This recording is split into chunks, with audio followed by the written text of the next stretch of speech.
우리에게 점을 보는 사람들이 필요한가요? Do we need fortune tellers? 우리에게 점을 보는 사람이 필요한가요? 한번 읽어볼까요? 시작. 우리에게 점을 보는 사람들이 필요한가요? 점을 보는 사람들이 필요한가요? 여러분, 미국은 인종차별이 있어요. 그죠? 알게 모르게 여러 가지로 인종차별이 있는데 한국 사람들은 서로 돈으로 엄청 차별합니다.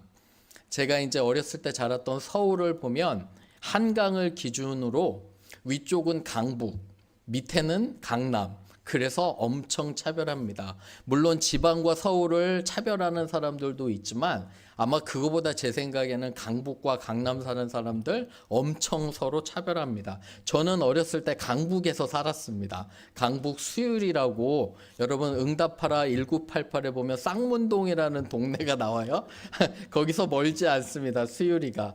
근데 수율이에서 조금 더 가다 보면 이제 기름동도 나오고요. 여러 동네들이 나오는데 특별히 기름동에는 아주 이 사주팔자나, 그죠? 이 무당뿐만 아니라 이렇게 신접한 여인이나 이런 점을 보는 사람들이 굉장히 많았습니다. 한국경제신문에 따르면 우리나라 한국의 점술 무속 시장은 약 1조 4천억 원 정도로 추정이 된다고 합니다.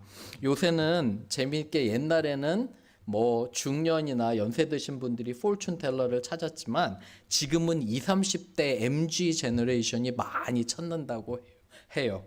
뭐 경제적으로 불안하고 직장도 불안하고, 그리고 부모님들은 자녀들 결혼시킬 때 뭐 봐야 돼요? 궁합 보려고 서로 맞는지 안 맞는지 열심히 보러 다닙니다. 그런데 더 충격적인 것은 크리스찬도 많이 본대요. 우리나라 한국 사람의 약 41%가 이 점을 보고요. 41%가. 그리고 크리스찬 중에는 23% 정도가 점을 본다고 합니다. 4명 중에 1명 꼴이에요. 우리가 40명이라면 그죠?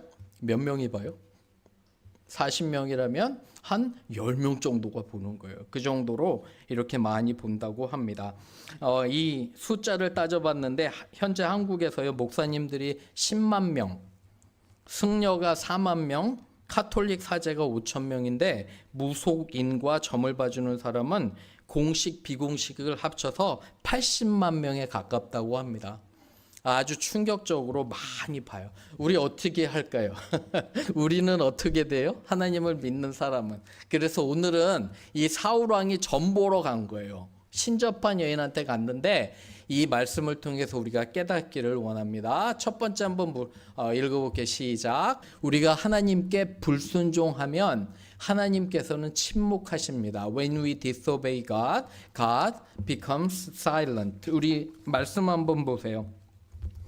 이제 28장에, 그죠? 28장에 3절에 보시면 사무엘이 죽어요. 사무엘이 누구예요? 사울을 세운 그 당시의 예언자고 지도자고 하나님이 사랑하시는 이 예언자가 사무엘이 죽게 돼요. 그런데 죽고 나서 사울 왕이 한 게 뭐냐면 모든 신접한 자와 박수무당을 땅에서 쫓아냈거든요. 그런데 일이 생깁니다. 5절에 보세요. 군대가 쳐들어와요. 군대가 보통 쳐들어오면 사울 왕은 어떻게 했냐면 사무엘 선지자에게 묻곤 했어요. 하나님의 뜻이 무엇인가? 전쟁을 해야 되나 말아야 되나? 그런데 사무엘이 있어요, 없어요? 사무엘 선지자가 지금 죽어서 없잖아요, 그죠? 아무도 의지할 사람이 없어요, 사울 왕이. 그래서 6절 한번 보세요. 사울 왕이 하나님께 묻기 시작합니다. 기도로 묻겠죠. 그런데 여기 물어보면 하나님께 열심히 기도로 묻는데 6절에 꿈으로도 응답하지 않으세요.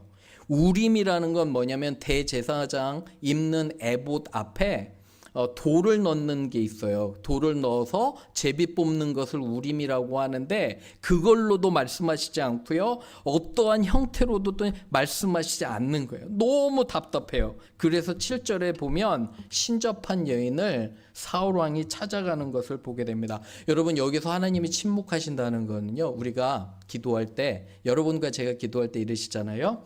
우리가 열심히 기도할 때 하나님이 어떤 건 응답해 주세요. 그죠? 다른 거는요, 응답 안 하실 때가 있잖아요. 그죠? 그런 침묵과는 여기는 달라요. 왜냐면 하나님이 우리가 잘못된 거를 구할 때 응답하지 않으실 때가 있어요. 근데 여기는 완전히 침묵하신 거예요. 무슨 말이냐면 사울이 너무도 불순종하기 때문에 그냥 내버려 두신 거예요. 사랑하는 여러분, 여러분과 제가 하나님께 징계를 받고 경고를 받고 혼날 때는 더 좋은 거예요. 오히려 삶에 어려움이 생겨서 내가 하나님을 찾으면 그게 더 좋은 거예요. 그런데 가장 여러분 무서운 게 뭔지 아세요? 하나님이 아예 그냥 침묵하시고 내버려 두실 때가 훨씬 더 위험한 거예요. 왜 그러냐면 계속 불순종하니까 어쩔 수 없이 하나님도 내버려 두시는 거. 절대로 여러분과 저는 이 상태를 가면 안 돼요. 그러면 다른 것들을 찾게 되는 거예요. 신접한 걸 딱 찾고 쓸데없는 것들을 찾게 돼요. 로마서에 이런 말씀이 있어요. 읽어볼게요. 시작. 그러므로 하나님께서 그들을 마음의 정욕대로 더러움에 내버려 두사 그들의 몸을 서로 욕되게 하게 하셨으니 이는 그들이 하나님의 진리를 거짓 것으로 바꾸어 주물주보다 더 경배하고 섬기니라. 보세요. 여기 그냥 너무도 불순종하고 정욕대로 마음대로 그의 죄성대로 하면 하나님이 내버려 두신다는 거예요. 우리 하나님도 어쩔 수 없이 내버려 두시면 너무 위험한 거예요. 서로 몸을 서로 욕되게 한다는 건 이때는 동성연애도 많았어요. 서로 몸을 욕되게 하고 하나님의 진리를 거짓 것으로 바꾸어 피조물, 만들어진 것들을 조물주보다 더 경배하는 것들을 보게 돼요. 사랑하는 여러분, 여러분과 저는 전 보는 사람이 필요가 없어요. 왜 그런지 아세요? 우리는 전능하신 하나님의 자녀예요. 아멘. 여러분 그거 믿으세요. 여러분과 저는 전능하신 하나님의 자녀입니다. 그렇죠. 그렇기 때문에 우리는 다른 것들이 필요가 없는 거예요. 말씀이 벌써 있는데. 그런데 우리가 하나님과 멀어지면 다른 것들을 찾게 되는 거예요. 마음을 돌이키시기를 주님의 이름으로 축원합니다. 두 번째 갈게요. 읽어봅니다. 시작. 하나님 외에 다른 것을 찾게 되는데 결국은 우리가 다 이미 다 아는 사실들입니다. 결국 우리가 이미 다 아는 사실이라는 거예요. 8절 한번 보세요. 8절에 사울이 다른 옷을 입고 변장해서 찾아갑니다. 변장을 했어요. 왜 변장했을까요? 자기가 왕인데, 그죠? 자기가 신접한 자를 금지해 놓고 가면 큰일 나잖아요. 사람들이 보면. 그래서 변장하고 가게 되는 거예요. 근데 이 여인을 찾아갔는데 여기 보세요. 이 여인이 누구를 불러낼까요? 11절에 그랬더니 사무엘이 올라오는데 사무엘을 보고 이 여인이 정말 깜짝 놀래요. 왜 그러냐면 자신이 예상하지 못했던 그리고 이 사람이 사울인 것도 알게 돼요. 여기서 보면 사람들이 학자들이 보통 이래요. 어떻게 신접한 여인이 하나님의 사람을 불러들이냐. 루터나 아니면 터툴리안도 이렇게 얘기를 해요. 그런데 정황적으로 보면 정말 사무엘이 나타난 것이 맞는 것이 뭐냐면 여기 뒤에 보면 말씀하시는 것이 정확히 그 살아있을 때와 똑같아요. 그리고 앞으로 장차 일어날 일도 보여주는데 거기 쭉 내려가서 15절 한번 보세요. 사무엘이 사울에게 이르되 내가 어찌하여 나를 부르느냐. 거기 보세요. 나를 왜 성가시게 하느냐. 그죠? 하나님이 너를 응답하지 않으셨고 16절 보세요. 사무엘이 이르되 여호와께서 너를 뭐 하셨대요? 떠나서 내 대적이 되셨거늘 내가 어찌하여 내게 묻느냐. 너는 이미 알고 있다는 거예요. 순종하지 않고 불순종한 걸 알고 있는데 왜 나를 다시 찾느냐. 17절 보세요. 17절 우리 같이 한번 읽어볼게요. 시작. 여호와께서 나를 통하여 말씀하신 대로 내게 행하사 나라를 내 손에서 떼어 다윗에게 주셨느니라. 그죠? 벌써 순종하지 않았기 때문에 했는데 왜 나를 불러서 귀찮게 하냐. 그죠? 이미 네가 다 아는 얘기라는 거예요. 아는 얘기. 우리가 점 보러 가거나 그렇게 할 때 있잖아요. 그 사람들을 한번 혹시 점 보신 적 있나요? 전에? 다 아는 얘기를 해요. 뻔한 얘기들. 그죠? 근데 마치 우리가 되게 새롭게 느껴지는 것 같아요. 요사이 젊은 사람들이 이렇게 얘기한다고 해요. 행복한 가정은 어떻게 이루느냐?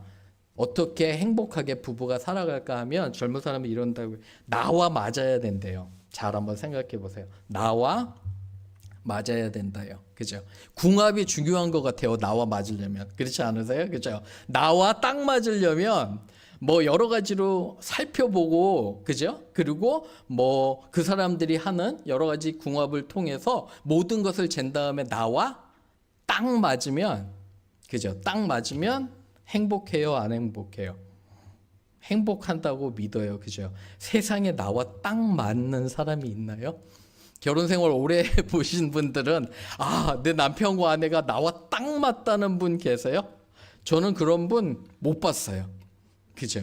보신 적 있으시면 저한테 알려주시기를 바랍니다. 그런 사람은 없어요. 그런데 성경 여러분과 제가 먼저 알고 있는 우리 전능하신 하나님의 진리와 원칙은 뭐냐면 내가 맞추라는 거예요. 그 사람에게 섬기라는 거예요. 결혼은 섬기고 철저하게 그 사람을 위해서 낮아지고 그 사람을 위해주고 사랑하라는 거예요. 섬기라는 거 완전히 달라요. 사주팔자와 궁합과는 완전히 달라요. 우리 하나님의 법은 다른 사람이 아니면 내 배우자가 나와 너무 안 맞아도 내가 나를 낮추고 철저히 그 사람을 맞추어 가라는 거예요. 섬기라는 거예요. 그런데 생각해보면 너무너무 멋있어요. 옛날에 못된 시어머니들 이런 얘기 자주 했잖아요. 저희 옛날에 할머니한테도 들은 것 같아요. 집안에 며느리가 잘못 들어오면 모든 집안이 망한다고 하시는 분들도 옛날에 있었어요. 저는 그 시어머니 때문에 망할 것 같아요. 그렇지 않으신가요? 그 정말 악한 생각이에요. 왜 시어머니는 며느리한테 맞추지 못해요? 그런 법이 어디 있어요? 하나님께서는 철저하게 여러분과 제가 믿음의 사람이라면 내가 그 사람을 섬기고 맞춰주라는 거예요. 그 사람이 나에게 맞는 것이 아니라 그것이 성경적인 원칙이고 여러분과 제가 다 알아요. 그죠? 그런데 왜 신접하냐 이런 쓸데없는 걸 찾냐면 하나님께 결국 순종하지 않아서 그래요. 제가 보기에 우리는 얼마나 귀한 존재인지 여러분 아세요? 읽어볼게요. 시작. 그러나 너희는 택하신 족속이요 왕같은 제사장들이요 거룩한 나라요 그의 소유가 된 백성이니 이는 너희를 어두운 데서 불러내어 그의 기이한 빛에 들어가게 하신 이의 아름다운 덕을 선포하게 하려 하심이라. A chosen people. 택하신 백성, a royal priesthood, 왕 같은 제사장, a holy nation, 거룩한 나라고요. A people belonging to God. 무슨 말이냐면 저와 여러분은 하나님께 속한 사람들이라는 거예요. 하나님께 그 위대하신 하나님께 속했기 때문에 여러분과 저는 당당하셔야 돼요. 쓸데없는 정말 하찮은 그런 무당이나 점 보는 게 중요한 게 아니에요. 우리가 철저하게 하나님께 속해 있기 때문에 하나님의 원칙을 살아서 내 자신이 매일 죽고 다른 사람을 섬기면 하나님께서 우리를 축복하신다는 거예요. 세상에 어떤 가정도 여러분 어떤 완벽한 가정도 그죠? 싸우지 않으신 것 같아요? 갈등이 없는 것 같아요? 천만에요. 갈등을 누군가 덮어주는 사람이 있어서 그래요. 어떤 커플이 행복한 이유는 둘 다 완벽해서가 아니라 상대방이 잘못하면 그거를 나의 노력으로 덮어주면은 행복한 것 같아요. 그렇지 않으세요? 그렇죠. 그게 하나님의 원칙이에요. 원칙을 따라가기를 주님의 이름으로 축원합니다. 마지막 세 번째 그래서 읽어볼게요. 시작. 전보는 사람들이 아니라 하나님 앞에서의 진정한 회개가 필요합니다. 맞아요. 진정한 회개가 필요해. 20절 한번 보세요. 사울이 갑자기 땅에 완전히 엎드려지고요. 사무엘로 말미암아 심히 두려워하고요. 기력이 다했음을 보고요. 그리고 밤낮을 음식을 먹지 못하는 거예요. 순종하지 않았기 때문에 몸과 마음과 영혼이 피폐해 가요. 겨우 이 여인이 왕을 설득해서 밥을 주고요. 식사를 주고 이 사울 왕은 집에 돌아가게 되는데 그 후에 며칠 있다가 전쟁에 가서 그 자신과 아들도 같이 죽게 돼요. 결국은 회개하지 못한 이 사울 왕을 보면서 저는 너무너무도 안타까워요. 여러분과 저의 마음의 문제예요. 그죠? 우리가 하나님 앞에서 바로 서셔야 돼요.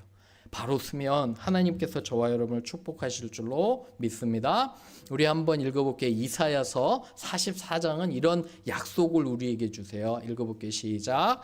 내 구속자여, 모태에서 너를 지은 나 여호와가 이같이 말하노라. 나는 만물을 지은 여호와라.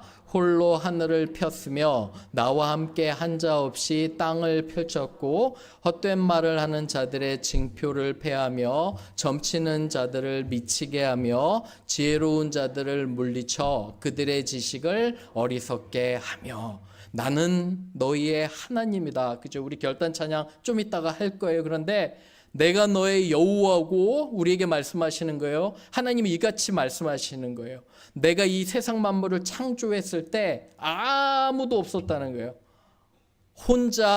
홀로 된 하나님께서 이 모든 세상 만물을 창조하셨고요. 저와 여러분을 어머니의 태중에서 우리의 뼈와 살과 모든 것들이 형성이 될 때 하나님께서 우리와 그때까지 함께 하셨다는 거예요. 놀라운 지혜로. 그런데 왜 너희는 이 쓸데없는 헛된 말을 찾아가고 점치는 사람들을 찾아가고 왜 어리석은 지식을 따라가냐고 주님 말씀하시는 거예요.